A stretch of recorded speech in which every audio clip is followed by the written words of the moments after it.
What's up, guys, and welcome back to the Self Growth Channel, where your journey to personal transformation begins with actionable steps and bite-sized nuggets of wisdom. I'm your host, MJB.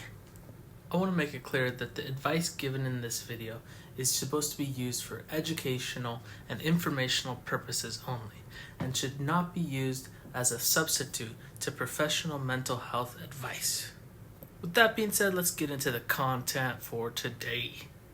Today I'd like to discuss a really important concept and a really important thing that many people go through, and this is anxiety. Anxiety is a really big deal, and in the US it affects around 18% of people every single year. And that's just the amount of people that have been diagnosed with severe mental health conditions with anxiety, such as generalized anxiety, panic disorder, or social anxiety. Many undiagnosed individuals struggle with anxiety daily, but anxiety is a very, very normal experience. According to the National Institute of Mental Health, 31% of people will suffer from an anxiety disorder throughout their lifetime in the US. Anxiety disorders have been known to severely negatively impact people's quality of life and their functioning. And so it's a big deal. So why is one of the body's most essential physiological responses causing so much suffering in the people in our country? Well, that just might boil down to the experience of avoidance. Anxiety is a basic bodily response. It's not necessarily uncomfortable, unpleasant, or negative in any specific way. It is simply the body activating its resources to deal with a potential danger.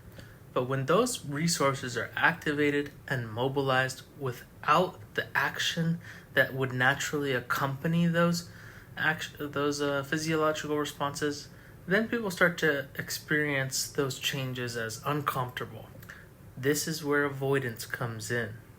Avoidance of the sensations and thoughts that accompany anxiety often comes with a short-term sense of relief. And this reinforces you to continue that pattern of avoidance. And over time, the fear and anxiety surrounding particular circumstances and situations grows because those fears are never confronted.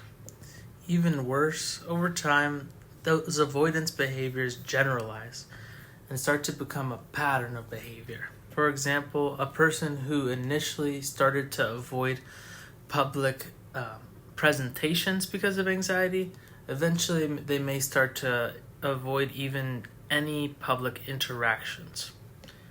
And as you can see with this example, anxiety definitely can negatively impact a person's functioning. So what do we do about this, and how can we counteract that pattern of avoidance? Well, the first thing we can do is get to understand our body's reaction and the different components of our body's reaction to fear.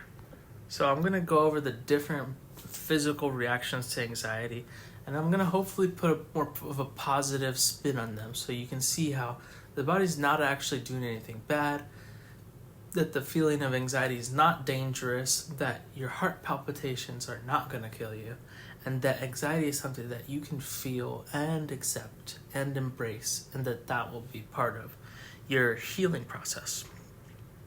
So stay tuned